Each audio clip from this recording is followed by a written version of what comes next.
Non veg మార్కెట్లపై నోట్ల రద్దు ఎఫెక్ట్ తీవ్రంగా ఉంది. చేపల అమ్మకం అయితే టోటల్ గా తగ్గిందని చెప్తున్నారు వ్యాపారులు.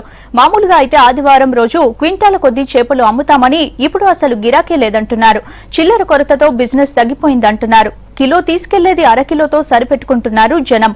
నాన్ వెజ్ మార్కెట్ కి సంబంధించిన మరిన్ని వివరాలు శివారెడ్డి అందిస్తారు. వస్తే ముక్కలేంది బుక్క దిగదు. వారం రోజులు వెజిటేబుల్స్ తిన్నా ఆదివారం రోజు ఖచ్చితంగా నాన్ వెజ్ తినాల్సిందే. 500 నోటు 1000 నోటు బ్యాన్ తర్వాత వచ్చిన మొదటి ఆదివారం. ఈ ఆదివారం నాన్ వెజ్ వ్యాపారం ఎలా ఉంది, ఈ కొనుగోలుదారులు ఏమంటున్నారు, అమ్మే వాళ్ళు ఏమంటున్నారు తెలుసుకుందాం. బాగా డల్ అయిపోయింది. మామూలు లైట్గా నడుస్తుంది అంతే, అంత ఎక్కువ ఏం నడుస్తలేదు. మామూలు సండే వచ్చేసి 89,000 కావాల్సిన కౌంటర్ 20,000 25,000 అవుతుంది.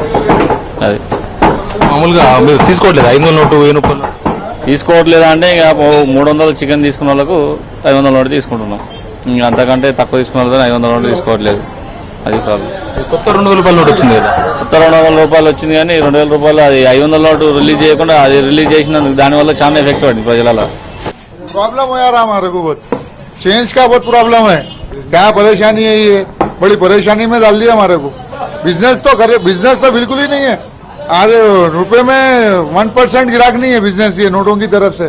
इतना हम परेशानी उठा रहे हैं. मार्केट में पैसा नहीं लिया, उधार भी नहीं दे रहे. बैंक को जाके कल जो है सो 5 घंटे ठहरे तो 14,000 रुपये आया हमारे को. बस वो मार्केट में तो 1 रुपया नहीं ले रहे. पुराना नोट पूरा नहीं ले रहे. नोट प्रॉब्लम बहुत चल रहा. अकाउंट में से 10,000 निकला, वो 4,000 रुपये एक्सचेंज किया आया. क्या होता उससे बिजनेस न कर सकते साहब. 200 రూపాయలు తీసుకుంటాను, 50 రూపాయలు తీసుకున్నాం చేంజ్ లేక. 50 రూపాయలే చల్తారు. ఇప్పుడు ఒక 100 రూపాయలు సామాన్ తీసుకుంటాం, 2,000 కాగితం వస్తుంది. 19,000 ఇవ్వాలంటే ఇస్తారా? 100 సామాన్ తీసుకుంటే మాసం పేదలకు ఎంత ఇబ్బంది ఉంటుంది. ఇక్కడ మటన్ తీసుకున్నావు కదా, ఇప్పుడు 500 రూపాయలు చిల్లర అయితే లేదా 200 రూపాయలు అయితేనే చిల్లర ఇస్తా అంటారు. మరి బయటికి పోయి మా వేరే వాళ్ళ కాడికి వచ్చా. ఇప్పుడు పొద్దున వచ్చిపోయా, ఇప్పుడు మళ్ళీ వచ్చా. మామూలుగా సండే ఎంత ఉంటుంది, ఇవాళ ఎంత ఉంది? సండే అయితే 3 క్వింటాలు అమ్ముతాం, ఒక క్వింటాల్ కూడా అమ్మలేదు. చాలా డల్ ఉంది. ఏం లేదు, అందరు 2,000 తెస్తున్నారు, లేకపోతే పాత నోట్లు తెస్తున్నారు. 7 తెస్తే 2,000 తెస్తేమో 1,500 చిల్లర ఇవ్వాలంటే చాలా దుర్మార్గం ఉంది. మామూలు వాళ్ళ బతుకులేదు ఆగమే. ఇప్పుడు వారం రోజులు ఇది అనౌన్స్ చేసిన కాడ నుంచి ఏం లేదు, గొడవలే. చేపలు తీసుకుంటున్నారు, 500 నోటు ఇస్తున్నారు. 100 రూపాయల చేప తీసుకుని 500 ఇస్తే ఎంతమందికి మనం 100 ఇస్తాం? చాలా గందరగోళం ఉంది వ్యాపారం. 1,000 నోటు తెస్తే 1,800 చిల్లర ఇవ్వాలి, 200 గిరాకీ చేస్తే 1,800 ఇవ్వాలంటే మాకు ఇబ్బంది అయిపోతుంది. చిల్లర ఆడికి ఎంతగానో తీసుకురావాలి మేము. ఇంటికాడ కూడా పాల ప్యాకెట్ కొనుక్కుందామన్నా పైసలు లేవు. మా పరిస్థితి అట్లా. ముందు ఆదివారం కన్నా ఇప్పుడు తక్కువ మీద ఎక్కువ మీద చేపలు చాలా తక్కువ. అసలు ఎవరు రావట్లే ఇంట్లోకించి బయటికి. డబ్బులు లేని ఎవరు వస్తారు? 500 నోట్లు అట్లున్నా కూడా ఎట్లన్నా అట్లా ఇది చేసుకుంటాం. కానీ 2,000 నోటు తెస్తాం, మేము ఎట్లా చిల్లర ఇవ్వాలి? ఏడికైనా తీసుకురావాలి, ఒక్కరికంటే ఇస్తాం.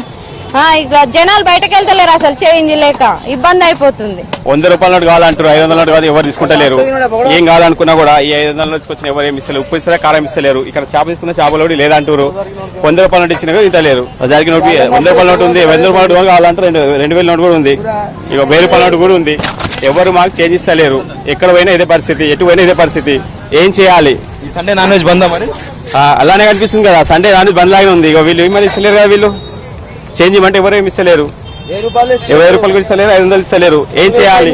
మా పరిస్థితి ఏంటిది? పోయిన వారం 650 రూపాయలు అమ్మితే తీసుకున్నారు, 500 450 అమ్మితే కూడా గిరాకీ రావట్లేదు. ఈ చిల్లర ప్రాబ్లం వల్ల ఈ మొత్తం మేము కూడా అట్లా కూడా మేము చిల్లర తెచ్చి ఇచ్చినా కూడా సరిపోవట్లేదు. ఎవరు చూడ 1000 రూపాయల నోట్లు, 2,000 నోట్లు. ఆ 2,000 నోట్లు తీసుకొస్తే 1,700 రూపాయలు చిల్లర అడుగు, 100 రూపాయల నోట్లు అడుగుతున్నారు. 500 నోట్లు ఇస్తే వద్దు అంటున్నారు. మరి మా 1,700 ఆయనకి ఇస్తే మరి కదిలి చిల్లర మేము ఏం చేయాలి? దగ్గర మేము ఈ ఆదివారం వస్తే 5 టన్నుల చేపలు అమ్మేది. 5 టన్నులు ఈ మార్కెట్ మొత్తంలో 25 చేపలు ఉండేది. 25 చేపలలో 5 టన్నుల చేపలు అమ్మితే 1 టన్ను చేపలు కూడా ఈ రోజు మేము సేల్ చేయలేకపోయినాం. 25 చేపలు కలిపి అంటే 1 టన్ను అంటే ఎంత ప్రభావం ఉన్నది చూడండి, మీరే చూడండి. నాన్ వెజ్ కొనాలంటే చాలా ప్రాబ్లం ఉందండి. 500 చేంజ్ 2,000 ఇవ్వాలి, 2,000 ఇవ్వమంటున్నారు కానీ చేంజ్ మాత్రం ఎవ్వరు ఇవ్వట్లేరు. కొనాలన్నా చాలా ఇబ్బంది ఉంది. 100s అంటే ఎక్కడ నుండి తీసుకొస్తాం? 100s కూడా మేము చాలా ప్రాబ్లం ఉంది. నాన్ వెజ్ తినాలంటే ఇంకా బంద్ చేసుకోవాల్సిందే. నాన్ వెజ్ ఆదివారం రోజు నాన్ వెజ్ తినాలని నోరు ఊరిస్తున్న చిల్లర లేక నాన్ వెజ్ తినలేకపోతున్నామని చెప్తున్నారు వినియోగదారులు. కెమెరామెన్ అశోక్ రెడ్డితో శివారెడ్డి, PCC న్యూస్, హైదరాబాద్.